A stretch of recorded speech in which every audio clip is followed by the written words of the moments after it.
The following podcast is an Embassy Row production.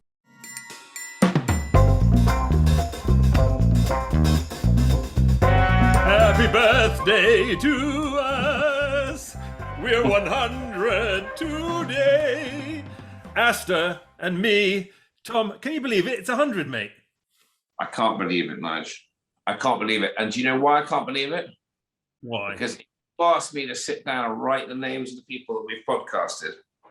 I think it's something to do with my age, but I would, maybe it's something to do with the fact that in America people have got funny spellings of their name, like Anna Marie. Our producer who's listening at the moment, no one spells Anna Marie like that. It's got these two N's and and a hyphen. It's not. Clearly, it's not you can see what's happened. In 100 episodes, we've become completely senile. We're just hoping that we get a letter from the Queen. Everybody, wish us a 100th birthday, please. Let's get the Queen on the podcast. Come on, it can't be that difficult. She likes it. I know she likes a martini. Well, the Queen Mother did. You know the story of the Queen Mother? What? Actually, yeah, it's probably not great these days to tell it. But anyway, I'll tell it and you can always edit it out. Quite a lot of the Queen Mother's staff were gay. And quite a lot of them were male. And anyway, one day she was sitting in a drawing room and didn't have, her drink was not forthcoming. And she liked a martini. Would say gin-based cocktail. Anyway, she fell out with waiting for pressing the bell or whatever, and nothing happened. So she went out of the room, leant over the balcony, and shouted, and heard these two guys downstairs having an argument. And allegedly, she shouted down the stairs, "When you two old queens down there have stopped arguing, there's an old queen up here who wants her drink." And apparently, that's actually a true story. But anyway, I don't know. So I have no idea these days what one can say and what one can't. No. But anyway, let's get the Queen. Good. Let's get the Queen on. Come on, Anna Marie. Get the Queen on. Get on it. Tommy boy, what are you drinking, mate? Well, I've once again gone to my first aid box. Oh my God. By the way, this podcast is not brought to you by First Aid Box drinks, by the way. It's like a urine sample bottle. I'm drinking a transparent pina colada. Pina colada.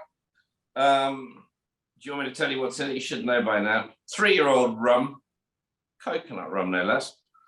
Dr. Lucent's Summer Riesling Edition Vermouth. That sounds very pretentious. And pineapple sugar, which I've never heard of. It's a clear, stirred down riff on a pina colada, sweet and dry and punchy, like me.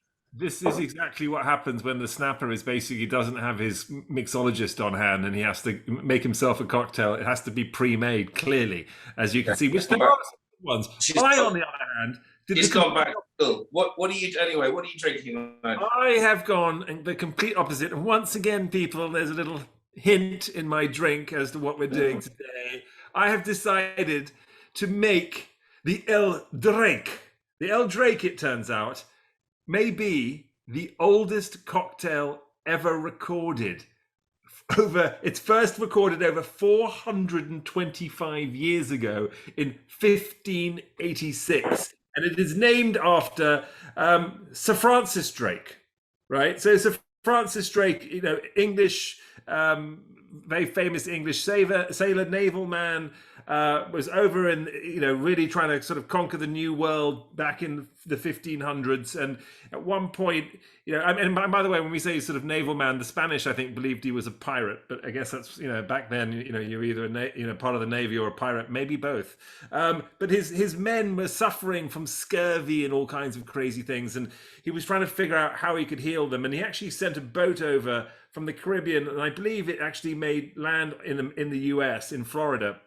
And they asked the local natives what he could do to get his men better. And he described the symptoms. And they basically concocted something using, and this may sound familiar to you, lime, mint, sugarcane, and a bark known as some sort of, I guess it was a bark from a local tree that they had down there. And they mixed it all together and they put it over rum. Now, if that doesn't sound familiar, it should, because what is a mojito if it isn't sugar, lime, mint, without the bark and rum. It's an Drake. It's an El Drake, people. Hey. El Drake, and apparently the El Drake worked. So the original, so I never knew a mojito came from such a great background. But there you go. Here it is. So what I'm saying basically is a mojito is an English invention. Well, exactly. The original cocktail, people, is an English invention. So Drake, we salute you, sir. Cheers. Didn't you? I'll have my pina colada. Okay. That's actually delicious, and it is in fact a mojito because I didn't put the bark in. Now, before we get to our incredible guest, and people, this week we have pulled out all the stops, and we have something special for you called Booze News. Booze News, people. Well, in the world of booze news, I like a little ancient booze news, a little historical booze news. And as this is a historical episode of Shaken and Stirred Show, we're going to take you back to 2,700 years ago. In other words, the Iron Age. Now, new evidence has come up to a light. No.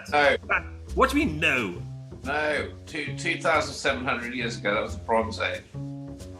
Iron Age. I thought it was Bronze Age too. Bronze Age or Iron Age? We'll have to do our research. Do your research, whatever. Bronze Age, Iron Age. It's a bloody long time ago, right? It's what I'm trying to say here. Stop ruining booze news with your historical truths. Okay, who knows what they were doing back then?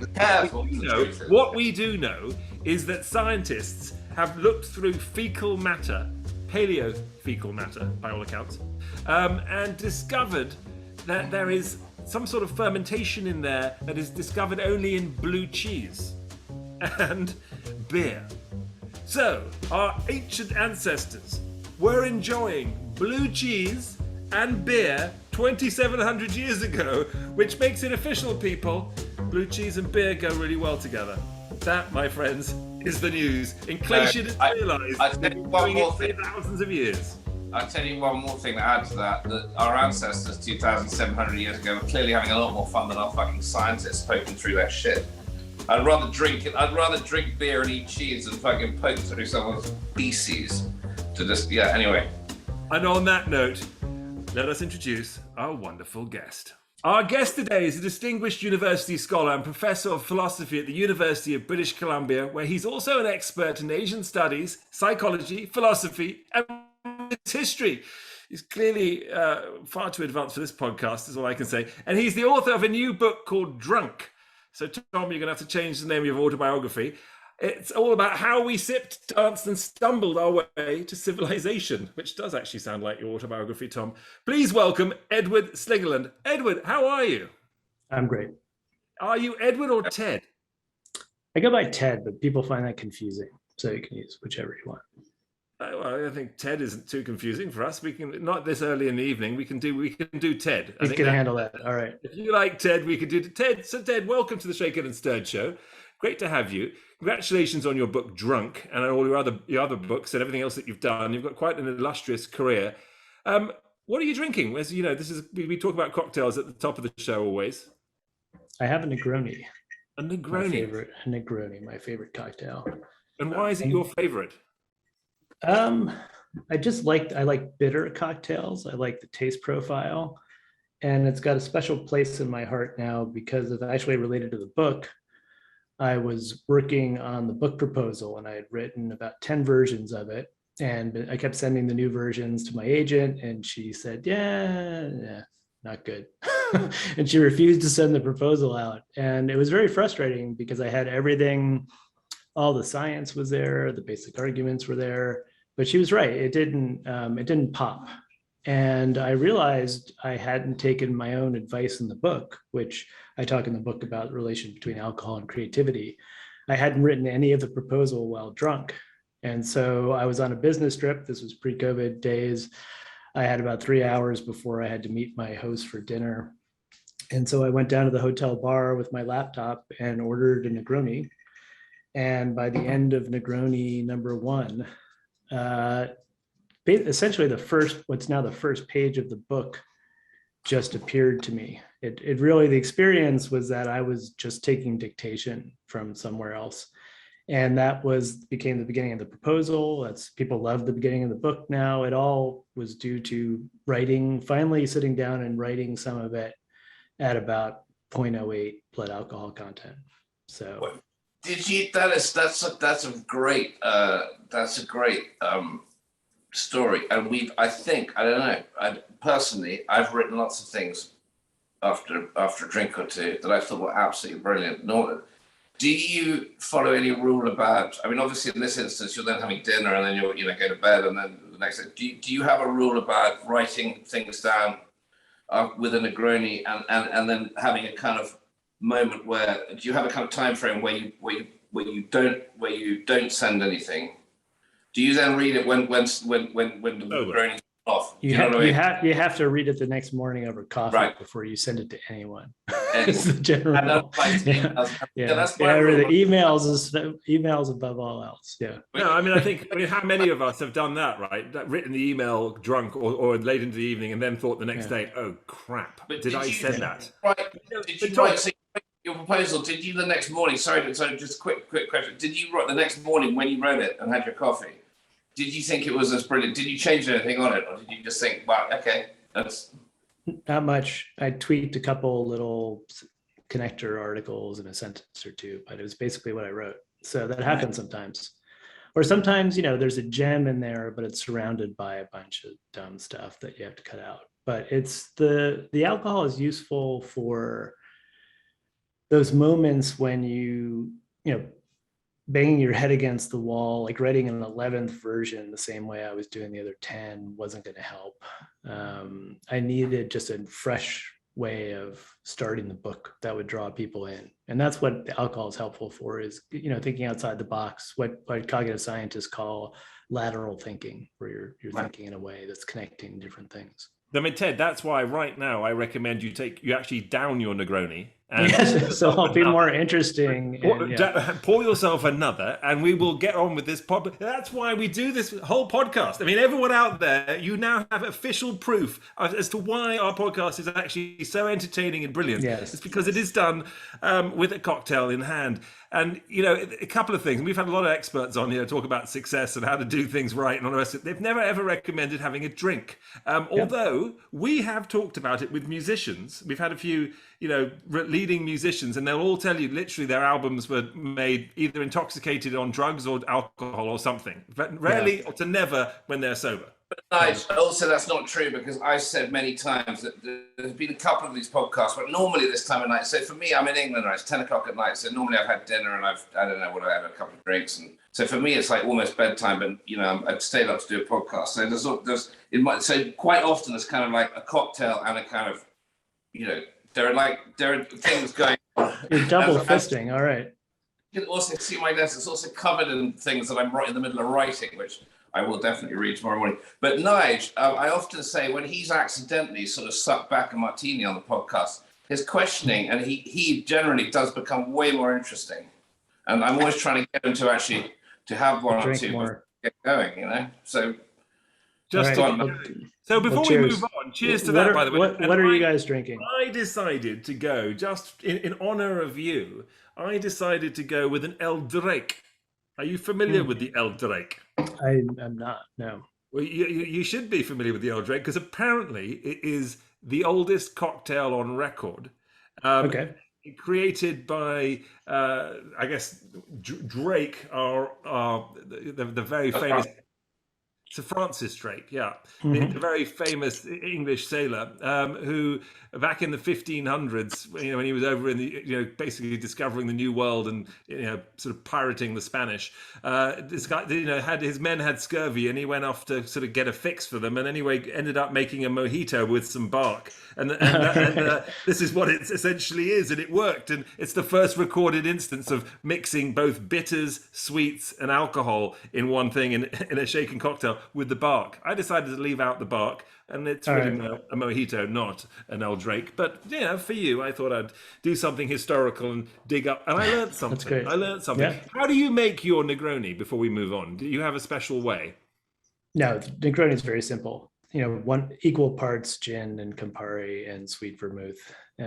Sometimes you should try. You should. That's what they say. But if you are a bitters man, you should probably try less vermouth, double up on the gin, and perhaps that's what I would recommend. I'm a big Negroni person. I must have made more Negronis this year than I can make sense of. And the more I got into it, I mean, I used to also add a little club soda to the top as well to make it a little longer. Interesting. Okay. Yeah, I use a bittersweet vermouth, so it's not quite the full-on sweet, which helps. And I sometimes add a little bitters to it, which raises that bitter taste profile. We're going to call that the Slingerland. All right. That's what it will be now known as. All right. So, I mean, let's get into it, right? You've got this book, Drunk, a deep dive into the alcohol-soaked origins of civilization, as I've heard it written about. And you've written a lot of other things outside of this subject. What got you into thinking even about writing a book about alcohol and and the history of alcohol? Partly it was inspired by some reactions to my previous trade book. So I have another trade book. I've written a bunch of academic books, but this is my second popular one. The first one was called Trying Not to Try. And it's about this early Chinese ideal of wu wei, effortless action is how I translate it. Basically like being in the zone, being in a state where you lose a sense of yourself as an agent and you're relaxed, you're creative, people like you, you're socially successful, everything goes the way you want it to go. This was an ideal for the early Chinese, but they faced this tension that I studied academic. It was what my dissertation was about. This, what I call the paradox of wu wei, is if you know that to be successful, you have to relax and be spontaneous, how do you force yourself to relax? How do you try not to try? And I point out in the book, it's a genuine paradox, because when you're consciously trying not to try, the part of your brain you're activating is actually the part you're trying to shut down. So it's directly paradoxical. And so in that book, I walk people through the various strategies the early Chinese came up with for kind of getting around, sidestepping the paradox. So using meditation techniques or ritual, they have various kind of tricks to try to get you around it. But there's one early text that uses the drunken person as a metaphor for the sage, the person who's in a state of wu wei. And it's meant as just an analogy or a metaphor, but it made me start to think that alcohol might be a cultural technology that cultures have used as a response to the paradox of wu wei. It's a chemical, you can't directly, if I say to you, relax, you're going on a date and I tell you the date will go best if you are relaxed, confident, you just be yourself, but you're nervous and you're not relaxed. Me saying relax, relax, relax is not going to help you. But me mixing you a Negroni might actually help you quite a bit. So it's a way to reach in essentially and turn down the part of the brain that's the problem here is the prefrontal cortex, the center of cognitive control, executive function. Very important part of the brain. We need it to function. We need it to be responsible adults, but it gets in the way of spontaneity. It gets in the way of creativity, and it gets in the way in certain situations of social trust and social interaction. And so I came to start to think about alcohol as a cultural technology that the cultures use to turn down the PFC when it's useful to do so. And so that was one of the ways I got into it. It's a chemical trick for getting around the paradox of trying not to try. We do a section on the show called Booze News, and I love historical booze news about when people first started drinking, when they found sort of ancient distilleries and what have you, and oftentimes it sort of takes us back to Asia and sort of beer drinking and wine drinking and making it out of rice and this, that, and it's thousands and thousands of years ago. And I happen to be married to a Chinese woman, and her obviously her family is Chinese, and I've spent time over there, and I spent a lot of time in Asia. And if there's one thing that strikes you straight away when you're over there, is their lack of ability to actually drink properly in a way that sort of Europeans drink. Metabolize. They're just not very good at metabolizing. My wife will have literally like a glass of wine and that's enough for her. And if she has two, then it's like, ooh, and then if there's anything more than that, she's going to wake up with a headache. And it's you talk about evolution, and how us being able to sort of deal with alcohol. You'd think, considering they seem to have invented alcohol almost, that they would have, I don't know, have developed a better way to metabolize it, better enzymes. Has your research unearthed anything additional in that area? That's actually a central point I make in the first chapter of the book. Is this particular? It's sometimes called the Asian flushing syndrome. It plays a central role in my argument. So my argument is that the standard scientific story we've been told about alcohol is it's an evolutionary mistake. So alcohol just happens to hijack pleasure centers in our brain.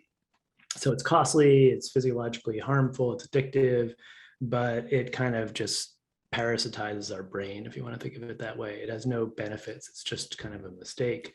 The problem with that is how costly it is, because part of my point is that alcohol is physiologically costly, it's socially costly. To be maintained in our gene pool, a taste for alcohol has to have some positive benefits to outweigh the costs. But one possibility I do consider is that evolution just hasn't figured out a solution. So it's possible alcohol's figured out, basically, if you want to give agency to it, it's figured out a way to trick our brain. It's parasitized our reward circuits. And genetic evolution just hasn't figured out a solution to that yet, is one possibility. The problem with that is exactly what you were talking about. So that this metabolism problem is a result of two separate mutations in the metabolic pathway. So when you drink alcohol, it gets broken down in your body in two steps. So there's one enzyme that comes in and breaks it down into a still very nasty precursor molecule. And then a second enzyme that takes that and turns it into acetic acid, which can get eliminated very easily.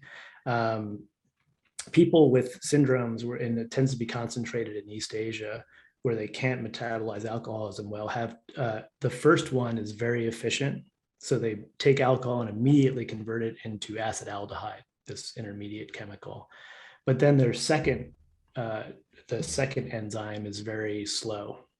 So it's the image I use in the book is Charlie Chaplin on the production line, and the boxes keep coming and they're falling all over the place. So all this acetaldehyde is building up in your system and you can't get rid of it because your second enzyme is not very good. And that causes flushing, heart palpitations, nausea. It's what makes you can have maybe one drink and then you really shouldn't have more. So it's very unpleasant if you want to drink more than one. But if evolution wanted to come up with a solution to the problem of alcohol, that's the solution. It's perfect. And in fact, it's so perfect that chemical analog for this is used as a treatment for alcoholism. It's given to alcoholics so that they become averse to drinking alcohol. If alcohol really was just a cost for human beings, that gene complex should have, so it evolved 7,000 to 10,000 years ago.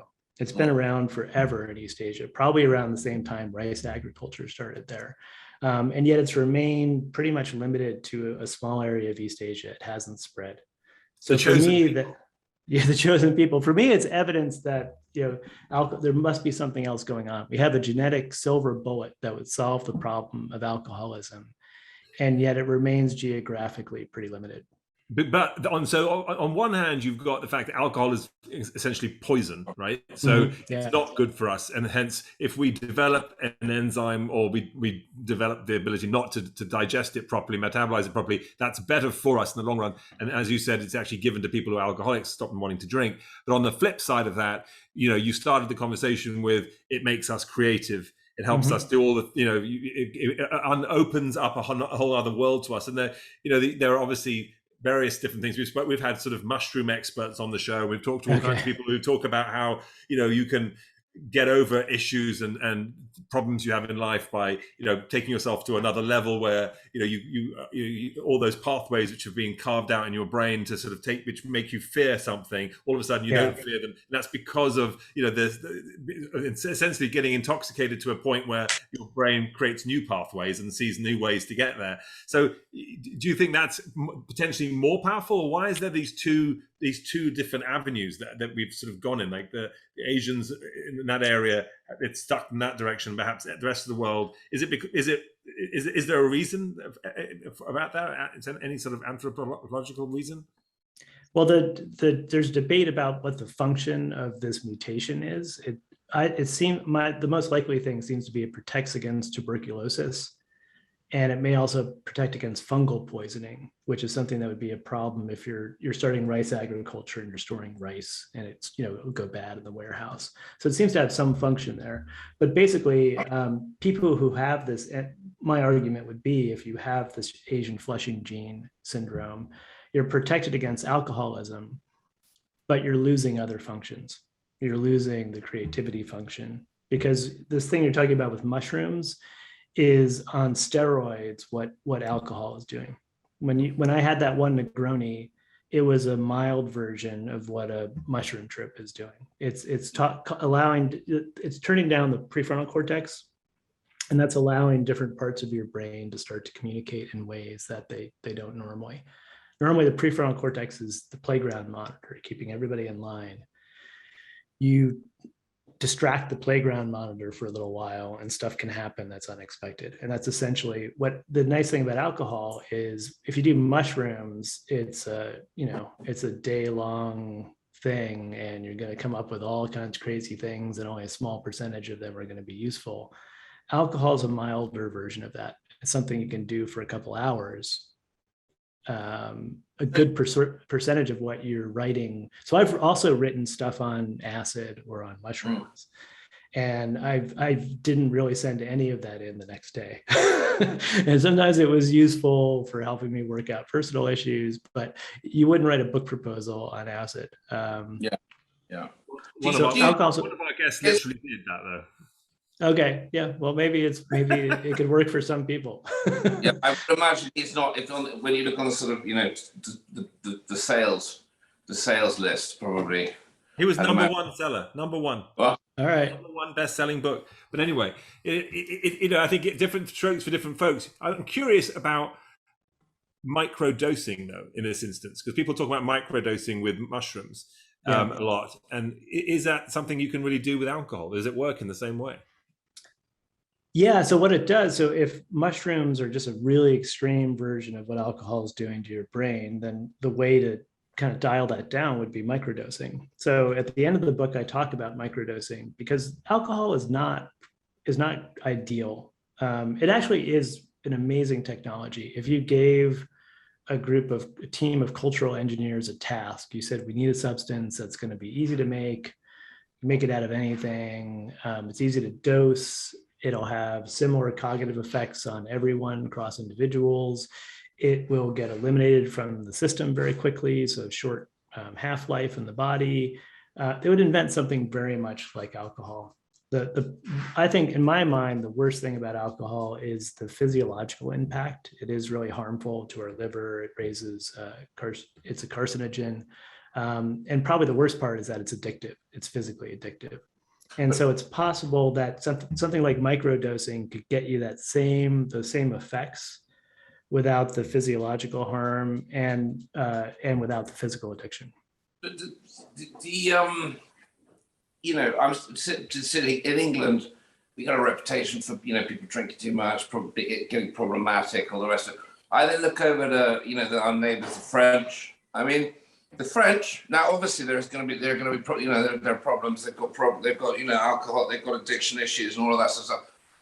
But ingrained in their culture, at lunch, you go have lunch with a French family. You'll sit down, you'll have a verre de table, you'll sit there, you'll have a glass of wine, red wine or two, and then you'll get up and go do your thing. And it's essentially microdosing. Mm-hmm. Right, but at the same time, it's very culturally embedded in their in the social norms, and it's not something that is necessarily harmful. I wouldn't say harmful when you sort of say carcinogenic and poison. I mean, it's not necessarily harmful in the sense that the dose that they're culturally, if they're just literally sitting down as part of their sort of setup and their meal and their social moment, they seem to be able to. Generally, I would say more often than not, actually use alcohol in the way that you're describing as the benefits for it, and ticks the boxes. Yeah, absolutely. So in the final chapter, I talk about what anthropologists call the Northern versus Southern Europe drinking styles. And they seem to be two different cultural strategies for managing alcohol and trying to capture the benefits of alcohol while minimizing the downside.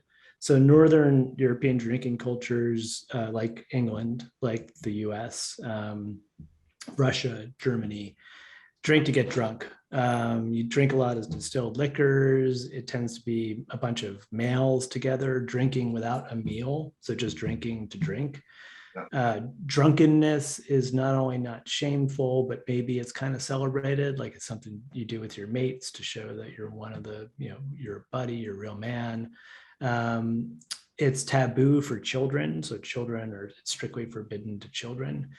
And that tends to lead to really problematic relationships to alcohol. So it's probably the case that cross-culturally, about 15% of the human population has a genetic propensity to alcoholism. It's strongly heritable.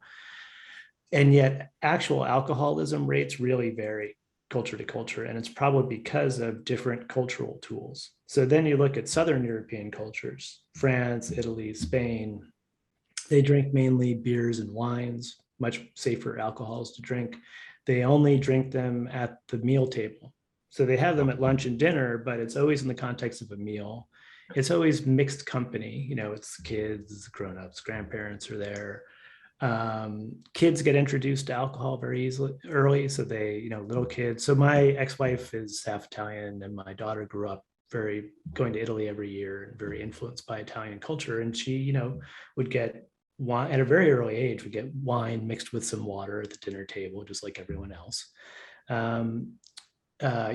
Drunkenness is frowned upon. So visible drunkenness is kind of not something a grown-up does. You combine that, and then because it's not taboo, kids learn that alcohol is just a part of life. It's something you have with meals, it enhances food. That Southern drinking culture seems to be a way to use alcohol in a way that makes it like microdosing, that kind of forces people to consume it in a sustainable way. And so that's one of my arguments is we need to Northern drinking cultures need to start thinking in a more Southern way. So it doesn't have to, it's not just, it's not a problematic, when you look at the pros of alcohol in society and actually, for cultural achievement. And as you said, to write your proposal, to actually find the usefulness and the positives of alcohol. They're out there. There are a lot of them, but again, I guess it's easy to sort of to literally the Northern European, Southern Europe, because you're absolutely right. The Italians, I remember when I was 16, I'd go to the Irish bar in Florence on a school trip, and these Italians order pints of Guinness for the novelty value, I think, probably because they hadn't. And I would literally sit on the bar, and I didn't buy a drink all night. In those days, before you weren't worried about sort of germs and things. I guess when you're 16. And I'd just sit at the end of the bar, just picking up. These Italians would take a couple of sips of these pints of, a pint of beer anyway. They were just like, God, that's a lot of, they drink the piccolo or whatever. Yeah. So you sit there and they'd have a couple of sips of these pints of Guinness and put them down and walk off. And they had no interest in drinking that pint of. So I spent all evening basically drinking pints of Guinness. drinking leftover pints of Guinness from the Italians. A whole virtually full pints, but there's the north-south divide right there. And when you see a drunk person wandering around Florence, it's an English tourist. It's not an English tourist. It was probably Tom. It was probably Tom. Yeah. I mean, it's one of those things. Why it's celebrated? That's just very quick, just out of interest. Why do you think it's possible for drunkenness to have got to a point in our society where it is celebrated? Because it's quite a new thing, isn't it? No, it's not a new thing. A lot of cultures periodically will use blowout. So I argue in the book, most of the benefits of alcohol are captured at that kind of moderate 0.08 BAC level. So that's one Negroni. It's, a couple beers, a couple glasses of wine. That's where we get the creativity benefits. That's where we get the social benefits. You also see that cultures sometimes, especially cultures that don't have access to mushrooms or LSD, they don't have stronger drugs, sometimes use alcohol in really extreme ways periodically in a kind of like hazing or bonding ritual. So it's a way to really severely make yourself vulnerable to other people. So men will use it in environments where they want to, so I talk in the book about this Navy SEAL commander who at the end of their training period takes everyone out to this bar where they get really drunk. They get way past 0.08 on tequila shots, but it's a way for him, in his view, it's a way to bond people. So it's you're making yourself very vulnerable by getting that drunk with another person. You're opening yourself up cognitively. So with the PFC gone, you start saying stuff that's true that maybe you don't want other people to know or that you wouldn't normally say. And there's also the pain aspect, I think, is part of it too. It's like hazing. You all know that you're hurting yourselves and you're going to be hurting the next morning, but it's going to be a shared pain. So cultures do use this, and historically, cross-culturally, you see this as a way to bond, especially men together, in a way that is dramatic. But what's weird in Northern drinking cultures is that people are doing it every weekend, or more than that, which is not good. Well, I had these about 10 years ago. Used to have this amazing group of Polish guys over here working buildings, and they were phenomenally hardworking, and they were they had this culture of they would disappear. Sometimes they wouldn't turn up for work on Monday, and I'd know that basically it's probably going to be Thursday. But when I saw them, so from Monday through Tuesday and through Wednesday, the group of men, again, all together, they'd all do it at the same time. They'd just literally not turn up for work. There's no explanation. They're not like, we're going to go and get pissed. They would just literally, it would just happen. I would occasionally go into where they were saying, and it was literally like walking into something out of, I don't know, it was like a, something that you'd imagine Caligula used to, Caligula party. It was just phenomenal. I mean, it was bacchanalian to the extreme. It was extraordinary.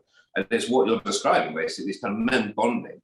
And it would go on and on and on. And there was no kind of like, let's go to sleep, wake up, feel like shit, have another drink. This was just like, we'll pass out, we'll come around at about 3 a.m, we'll start drinking again. And it would just go, it was this extraordinary bonding thing that it was a monthly occurrence, though. And if you think, it's just quite a lot of time out, quite a lot of damage, you're going to do that to yourself.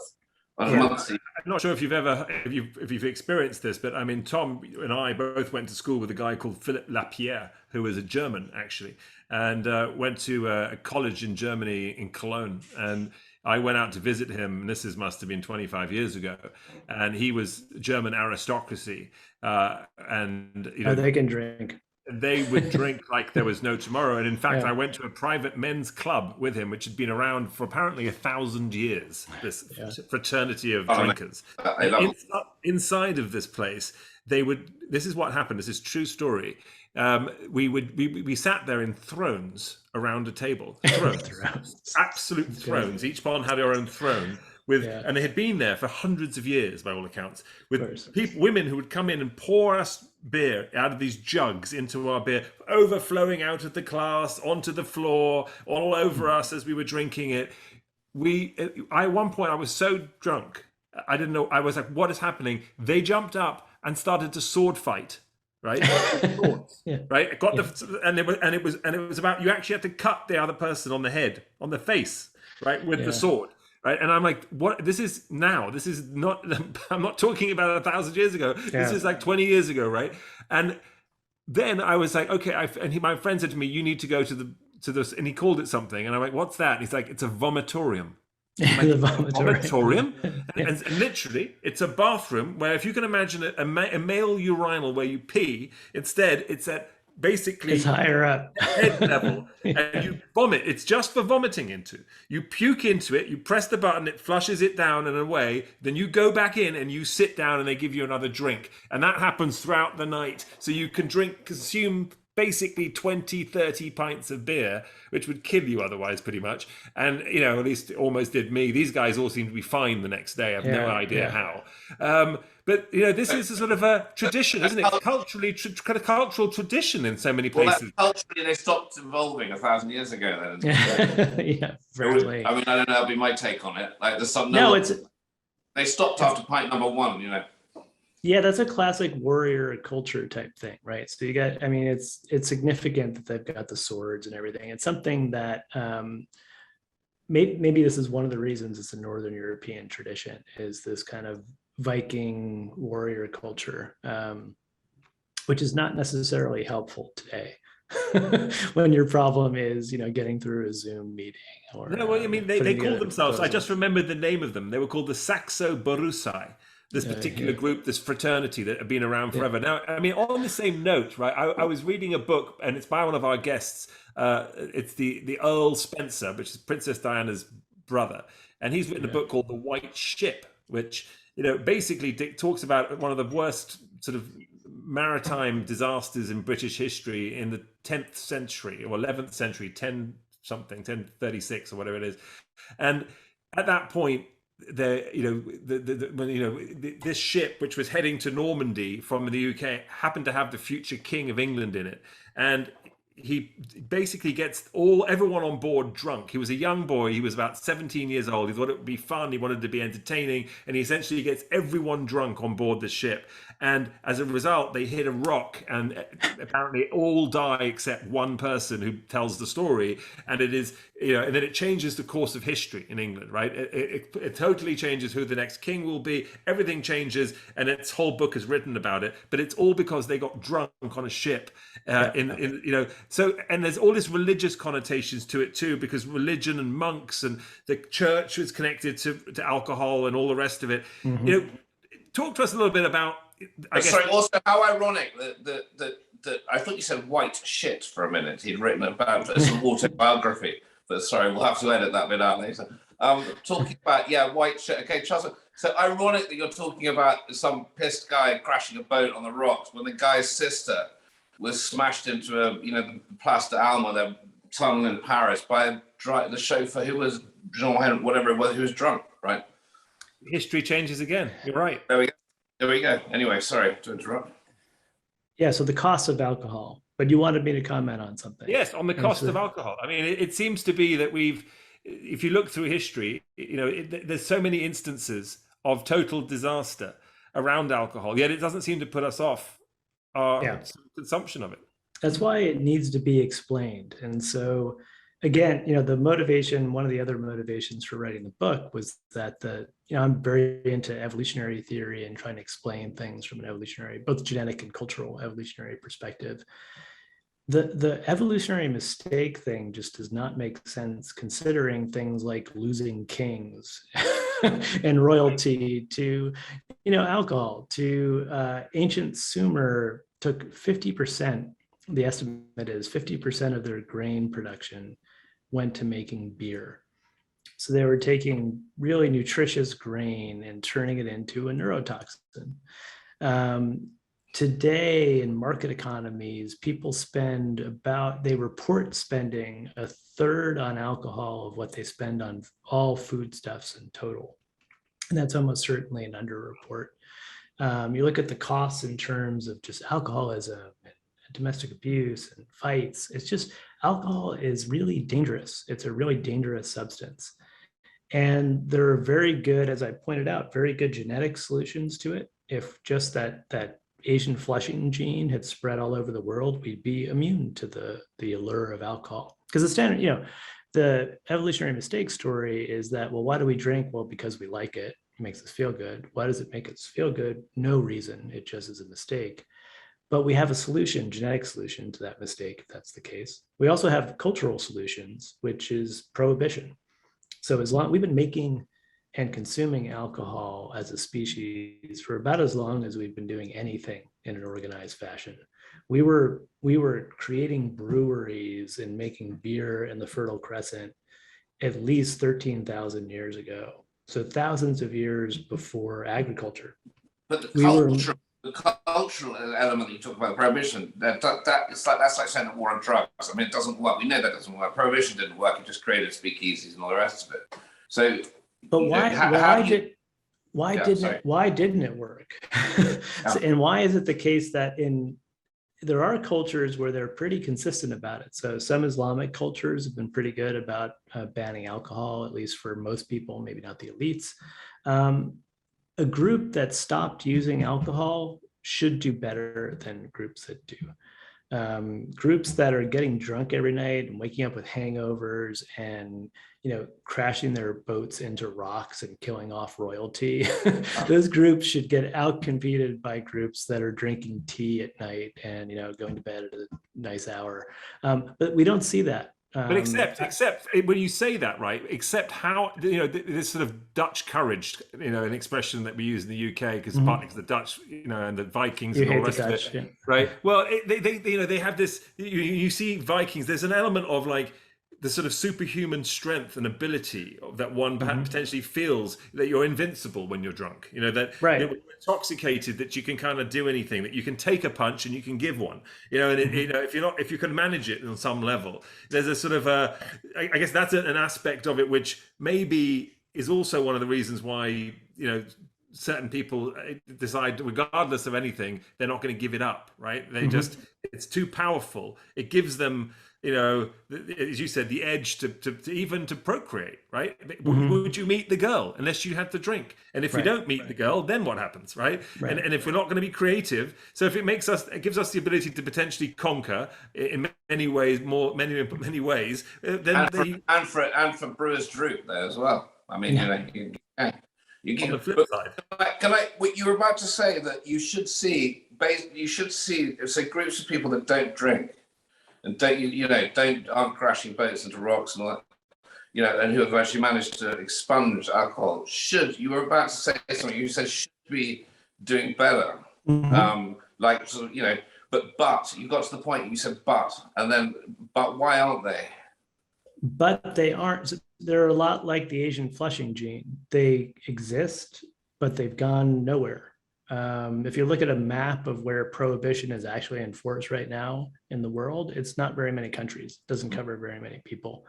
I talk about in the book this historic encounter between, this was in the 7th century, I think, on the Volga River. There's an account of an Islamic envoy. So he's going to visit a converted king in the area, I think to check up on him, make sure he's actually really following the rules and stuff. And he runs into a bunch of Vikings and he writes about this, and he's impressed by them in some ways. They're huge, they're physically huge and very impressive, but he talks about, you know, basically lunchtime on, they start drinking and they get ridiculously drunk. He witnesses one murder, so they're killing each other when they get drunk.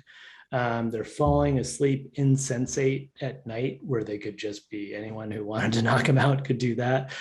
They are not functioning well the next morning. He's amazed at these. He thinks they're animal-like, and he's not drinking, right? He's an observant Muslim, and I think this is a really significant moment for my story, in a sense, because here you have a culture that, at least at that time, is consistently prohibitionist. They're observing all the downsides of this alcohol using culture and disapproving of them. And yet the Vikings continued to do all right. They ended up, you guys are probably both descendants of Vikings at some level. And you know, Islam did not take over all of Europe. And so why is that? And it's, you know, China tried to impose prohibition. One of the earliest myths we have from early China is the story about the invention of beer. So, and a mythical story, but it's revealing. So this ancient sage king Yu is presented beer by this woman who invented it and brewed it for the first time.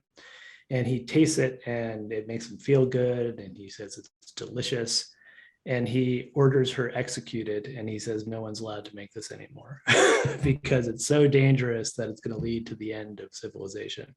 And so there are all these early proclamations against alcohol in China, and yet the Chinese continued to drink quite heavily, and they still do today. So that's the puzzle. And so I think what I argue in the book is the answer to the puzzle is that you have to see the positive functions. So it's enhancing creativity. As a species, we are uniquely dependent. So, I mean, I'm using it for selfish reasons to get a book proposal accepted. The more significant issue is just, as a species, we have to innovate. Humans are uniquely dependent on tools we cannot survive without tools. And we're constantly having to innovate our tool sets because the environment's changing. We're competing with other groups that maybe are exploiting the environment better because they have better tools. To get better tools, you need innovation. And so alcohol is a crucial tool for doing that. We need to get past cooperation problems. So once we start in large scale societies and we're interacting with people who are not our relatives, they're people we don't know, we need a very quick way to feel like we can trust them, to feel like we can get past. I talk about these cooperation dilemmas that economists call by various names, things like the prisoner's dilemma, tragedy of the commons. We constantly face these situations where we get the best payoff if we can trust another person. We both do better if we can trust each other. Mm-hmm. And yet we're vulnerable to what economists call defection. We're vulnerable to them cheating on us and basically screwing us over. And so rational, self-interested individuals will always get a suboptimal payoff in those situations. They'll be distrustful, selfish, and everyone will be worse off. But humans solve these problems all the time. And one of the ways we do it is through alcohol. We sit down around a table, we all have some cocktails, and by drink number 2, I feel like the things you're telling me are real. I feel like I know who you are.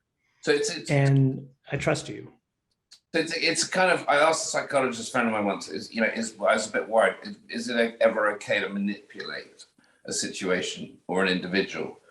Mm-hmm. Because I was in a scenario where I was dealing with somebody who was adversely affecting someone else. And I said, is it ever okay to manipulate someone? Because I feel like, and he turned around and said, absolutely, yes, so long as it's positive manipulation, so long as the outcome is not detrimental to them or to you or to what you're doing, as long as it's positive manipulation, absolutely. So, sorry, the reason I'm saying that is because should alcohol then, be construed and seen as a tool for, say, positive manipulation and recognized as such? Is the problem that we're not, is one of the problems is that we're not recognizing and talking about that? Yeah, so we're essentially, it's mutual disarmament. When I sit down and have a couple of drinks with you, I'm voluntarily turning down my prefrontal cortex. And so in a way, the analogy I use in the book is we meet and we shake hands to show that we're not carrying a weapon in our dominant hand. We sit down, we do a few shots, we're taking part of our brain out and putting it on the table and saying, I'm cognitively disarmed. You can believe what I say. Alcohol's turning down your cognitive control. It's also pumping up feel-good hormone. So it's pumping up serotonin and endorphins.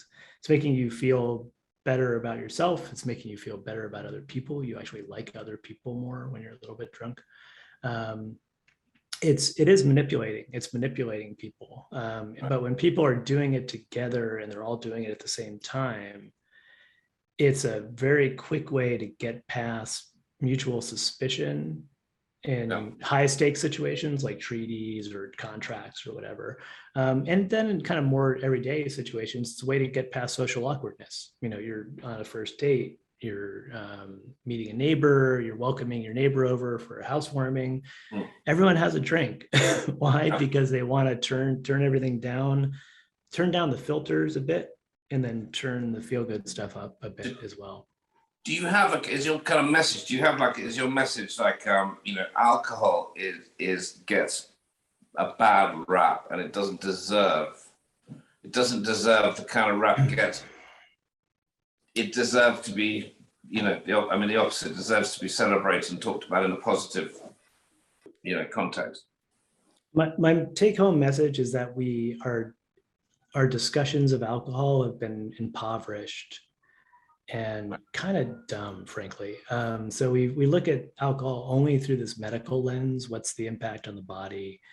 The 99% of the scientific literature on alcohol is about alcoholism and addiction. And we don't look at the positive functions of alcohol. Nowhere in policymakers' views, or nowhere on that landscape is when, I'm an academic, I work in the university.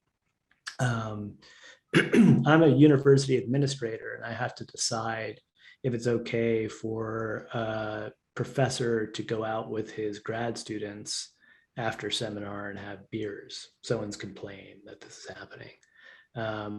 How do I make a decision on that? Right now, on the negative side, I have physiological damage, addiction possibilities, sexual harassment. These are genuinely problematic situations historically, right? If I were a young woman, I wouldn't want to be wandering into, for instance, a conference hotel bar at 10 p.m. with you guys there, 3 drinks in, right? There's a laddishness that comes out, right, when men, and it's typically men drinking. So administrators are only seeing lawsuits and damage and badness. And what's on the other side of the equation? Fun, maybe, at most. And when fun is pitted against very specific costs, fun is always going to lose. And so the purpose of my book is just to say, hey, look, on the positive side of the ledger, it's not just fun. It's enhanced creativity. It's reduced inhibitions, which don't just mean sexual harassment, although they can mean that. They also mean that, a shy student who's afraid to say something in seminar maybe will blurt out the question that they've been wanting to ask this whole time. Maybe ideas will get voiced that wouldn't normally get voiced. Maybe just everyone will talk in a way that is more natural and productive than it would have been otherwise. These are the things that they're not even on the radar right now. Wow. And so I'm at the end of the book, I'm agnostic. I say, look, you may decide, given the costs of alcohol, the obvious costs, you may look at all these social benefits and say, yeah, I'm still going to pass. I still don't think, we should have this in our organization, or I shouldn't have it in my life. But at least then you'll be making an intelligent decision with a rational decision. And that's all I want is.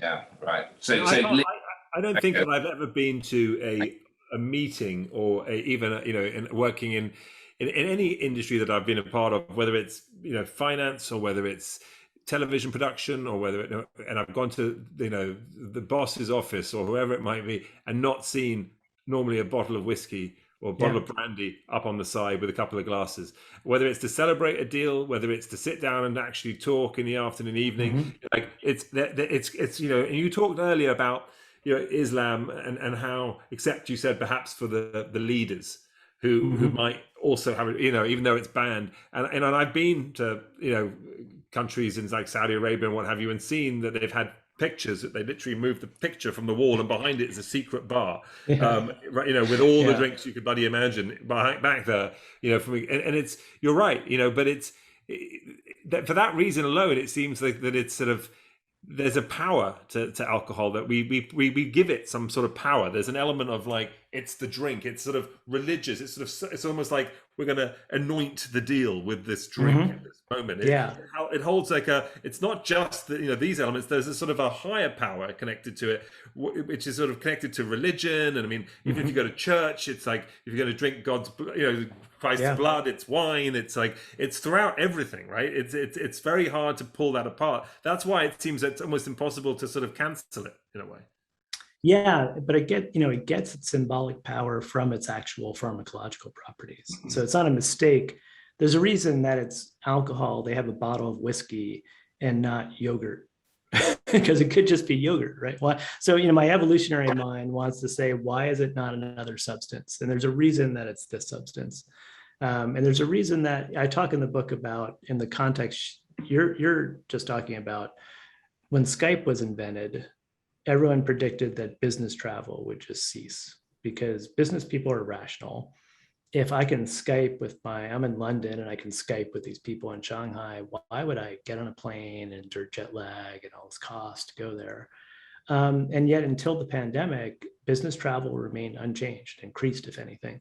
And that's because unless I'm doing something stupidly simple, like just ordering paper clips from you, I want to see you. And I want to not just see you, I want to drink with you.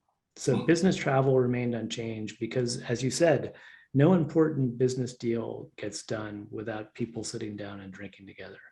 And that's not a mistake. There's actually, I talk about really the good scientific reasons this is the case. It really is a useful tool in human cooperation. A ritual. And ritual. Yeah, literally. I mean, I've done, raised money for a startup during the pandemic, and I can tell you that all the deals I sealed were the ones I'd actually gone in and sat down and had a drink with them. And if I hadn't done that, I didn't seal the deal with them. It was simple as that. I could Zoom away and have the best Zoom ever, but then it was always, I'm not sure. And if I actually sat down with them, managed to have a drink, we left with a deal in hand. Yeah. So riddle me that. I mean, it's sort of, there's an element of something like, to your point, there's looking at someone in the eye, taking out that part of the brain and going, okay, well, now it's a truth serum. Now I can honestly see, I like this guy. I trust him now. Trust him. It's sort of weirdly enough, when that bad behavior actually creates trust, the fact that there's an element of like, okay, we've both let our sides down and we've somehow done we're now blood brothers or something. We're somehow connected. That it's so important.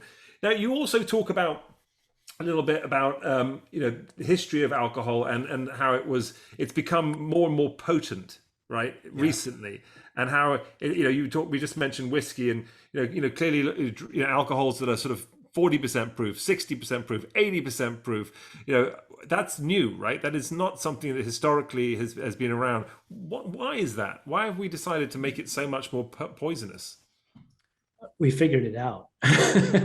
we probably always would have liked to have distilled liquors, but distillation is really hard to do in practice. So this is, I talk about this in the final chapter, the particular novel dangers that alcohol presents in the modern world. One of them is isolation, and we could talk a little bit about that, the fact that people are drinking alone in a way that we've never done before. Alcohol consumption's always been a communal activity. It's always been a public activity. It's always been ritually regulated. But another problem is distilled liquors. And so for most of our history, we've been drinking relatively weak beers and fruit wines. So the beers clock it in about 2 to 3% ABV, wines maybe 8 or 9. With modern yeast, you can get beers much stronger. You can get them up to like 9 or 10. You can get wines up to 16, crazy Australian Shiraz, they can get them up to 16. But there's a limit. So alcohol comes with a safety feature, if you want to think of it that way, where yeast are taking sugar, converting it into alcohol.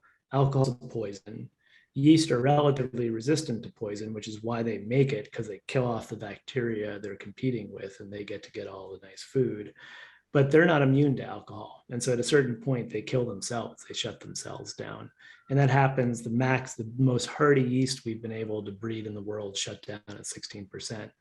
But if you can figure out a way to heat up alcohol, like a weak wine or beer, and capture the ethanol, which comes off first, it boils off first, and make it into a liquid again, and then boil it and do that again, you can get 80, 90 proof stuff. That's really hard to do. You need metallurgy. You need to be able to control temperatures very precisely. It's something we didn't master on a large scale in Europe until really the 1700s. And so distilled liquors are, I'm telling an evolutionary story that starts 10 million years ago with our primate ancestors who first adapted biologically to eating fruit that had alcohol in it. A couple hundred years ago is a blip.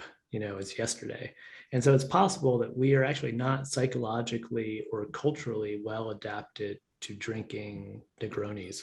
Negronis are this is just like the amount of alcohol in this thing I just drank is more alcohol than a typical human would probably have access to over the course of an entire mealtime in a traditional society. And so that's what makes alcohol so much more dangerous. And then the fact that we have access. I have a liquor cabinet. I have access to it in my home. And now you've had one Negroni.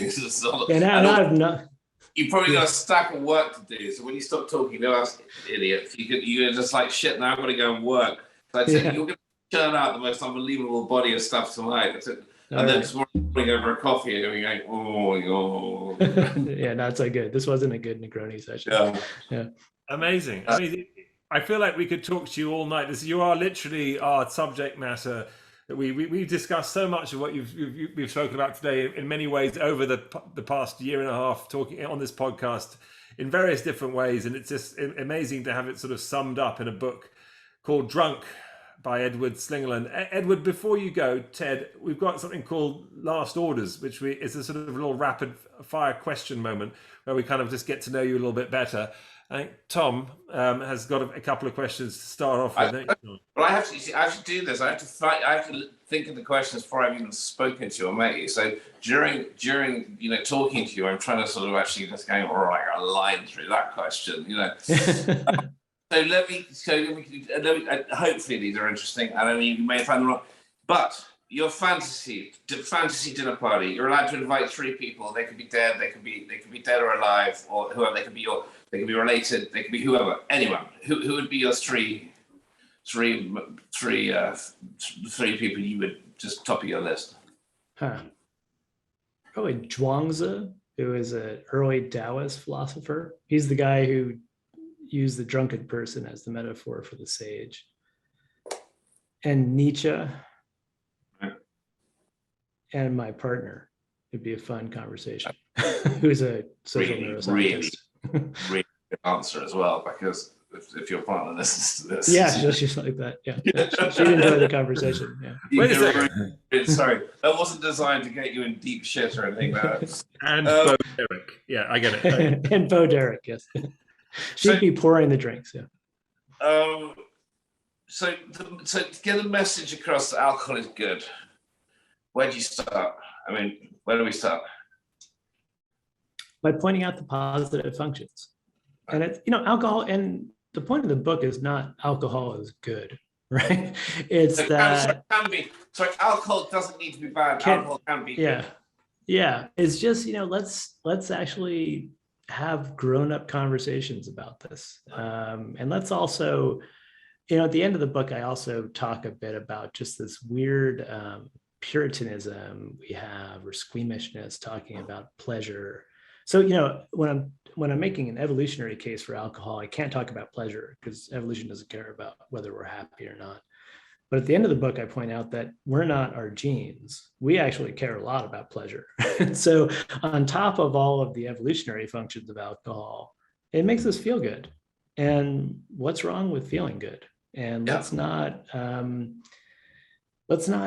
dismiss feeling good as completely irrelevant to how we make decisions in our lives. Well, the message that I give my children, 20 and 18, the ones who can't drink, are old enough to drink, and I've always said it, I said, there's a reason drugs and alcohol are here. It's not because they're so fucking awful that they just make, they're the worst things ever. So that's why they're so widespread. Clearly, they're fun. Clearly, there's a positive side to them. Clearly, they're still around after all these years because there's an element of them that's got to be fun, it's got to be good, got to be positive. My message to them to my kids has always been, but I would say, just caution that I would stay away from both. And if alcohol is a drug, I'd say always stay away from both, unless mentally you're in a positive frame of mind and not in a sort of not a negative core belief. If you're actually positive, if you feel that you're in a good place as an individual mentally, then they can be really fun. If you're not, I'd steer well clear of them because it exacerbates it can. Yeah, and also the other message to share with them is that their prefrontal cortices don't fully develop until they're 24, 23, 24, 25. And it's not a good idea to be chemically messing with a part of your brain that's not done growing yet.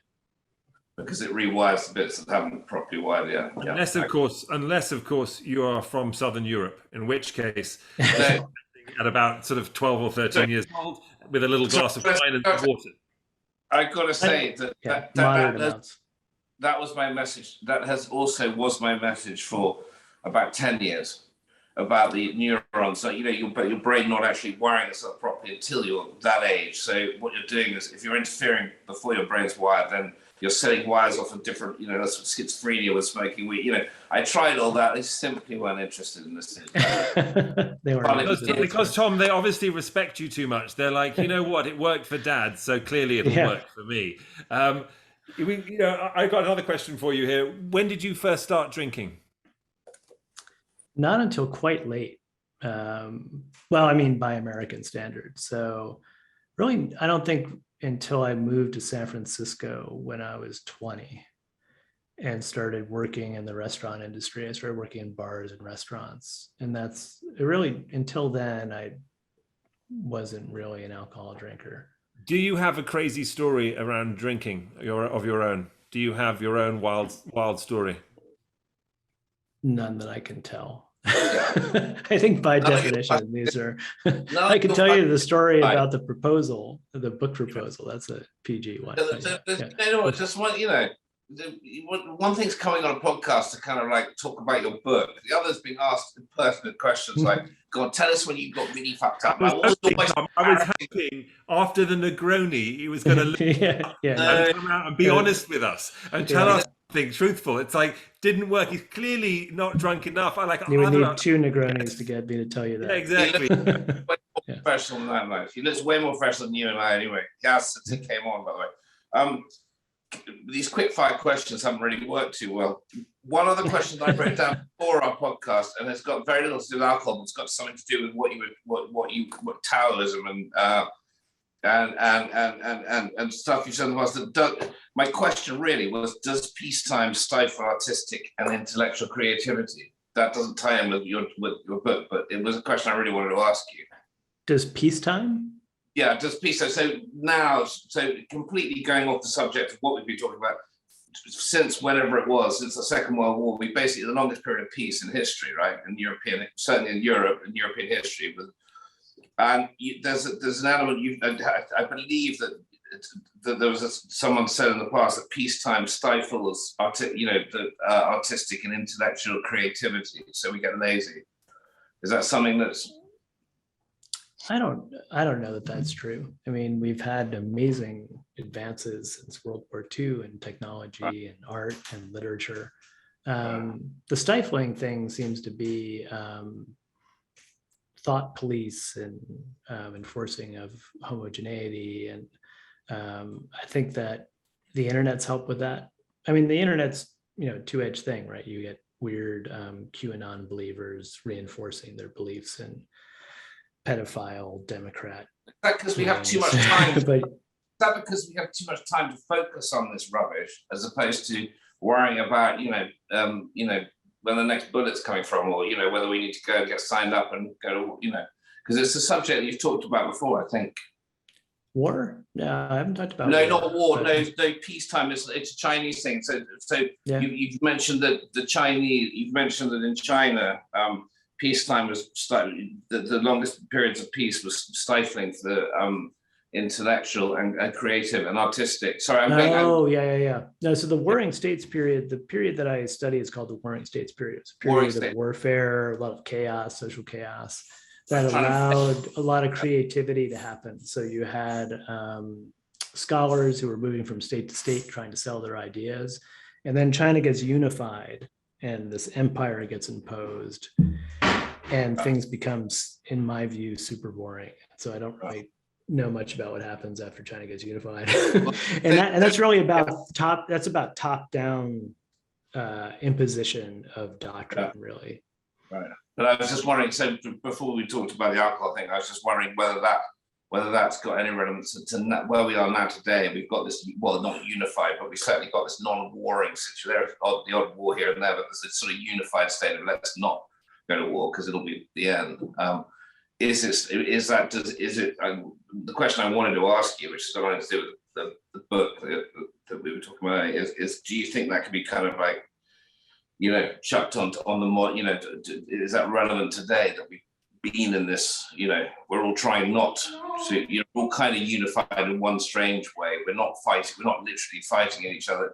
Do you think it's stifling? Do you think it's opening up that kind of, the QAnon people, the kind of weirdness that we're doing? It's not actually, it's stifling actually artistic creativity or not? Or is it? I don't think so, because we don't live under a unified empire in the same way that the Chinese started to do in 221 BCE. We don't have someone at the top dictating what people are supposed to be thinking. Right. And so I think that's, we have all sorts of diverse creative pockets of people doing different things. Right. So it's I don't irrelevant. necessarily think we need bullets. And in some ways, war can be really flattening to creativity as well, because you need to unify around some particular idea. Everyone needs to get on the same page. There's evidence that you've got reduced tolerance of internal dissent when you're at war against another culture. So you kind of unify around a certain idea of who you are. So war can also be stifling for creativity in that sense. Okay. Internal diversity is less tolerated. So I'm very sorry for going off topic. That's all right. It was just something I read earlier that I wanted to ask you about. But, that was Nigel's got the last question. Final question, super easy. Well, it could be. Shaken or stirred, Ted? Depends on how hurried I am. I would prefer a Negroni. I actually prefer shaken. Shaken. You say hurry. But you say hurry. But you would not it takes more time to shake it. It's easier to just put it on the rock. Hurry. Hurry does the state of being, because you look like the hurried person I think we've ever spoken. Okay. So all the Taoism that I study, yeah. But do not shake your Negroni, though. You stir your Negroni. Why? I did today. You only shake a drink that has a juice in it, in order to blend. So when you have alcohol, you only with alcohol on alcohol, you stir. That's the rule. The rule is stir alcohol, shake a juice, and the idea being that it blends better. And if you shake with alcohol, you dilute it by breaking up the ice into the drink. Yeah, that's what you want to do. That's what you want to do. But when you put Negroni on the rocks, it gets diluted gradually over time. You don't have flakes of ice. You miss that sweet spot. Whereas if you shake it and are diluting it, and then you pour it into a martini glass, you have it at the dilution that you want it. I think you'd find people argue with you on that one. All right. Okay. Amazing. Well, we've taken up too much of your time. As I mentioned, we could probably talk to you all night, Ted. Yeah. It's so much fun. Such an interesting subject. The book Drunk: How We Sipped, Danced and Stumbled Our Way to Civilization by Edward Slingerland. Edward, well done. I mean, amazing. Congratulations on the book. And I'm assuming we can get it everywhere. On Amazon and everywhere else you can get the books. Earlier, I bought it on Amazon. You can definitely get it on Amazon. I bought it. I can't wait. All right. Thanks so much, guys. We appreciate it. All the best. Take care. Thank you very much for listening. That is Shaken and Stirred. We will be back next week with another podcast and another fantastic guest. And stay safe. See ya.